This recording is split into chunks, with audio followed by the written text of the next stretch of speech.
გარემოს დაცვითი ზედამხედველობის დეპარტამენტის თანამშრომლების მიერ თბილისში სპორტის სასახლის მიმდებარე ტერიტორიაზე აღმოჩენილი იქნა უკანონოდ მოპოვებული 97 ძირი სოჭის ჯიშის ხემცენარით დატვირთული ავტომანქანა.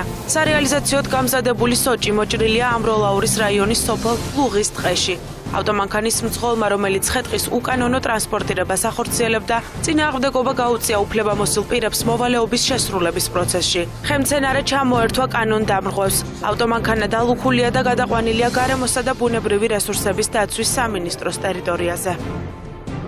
სპორტის სასახლის მიმდებარე ტერიტორიაზე გამოვლენილი იქნა ავტომანქანა, რომელიც დატვირთული იყო უკანონოდ მოპოვებული სოჭის გირჩის ხემცენარეებით. მძღოლს ჩამოერთვა ავტომანქანა, დალუქული იქნა ხემცენარეები, ასევე ადგილი ჰქონდა ხელის შეშლას წინააღმდეგობის გარწევას უფლებამოსილი ორგანოს თანამშრომლების მიმართ. აღნიშნულთან დაკავშირებით შედგება ადმინისტრაციული სამართალდღეობის ოფისი. მოუწოდებთ მოსახლეობას კიდევ ერთხელ თავი შეიკავონ უკანონო ქმედებისგან, მოჭრიან ნაძვის ხეებს.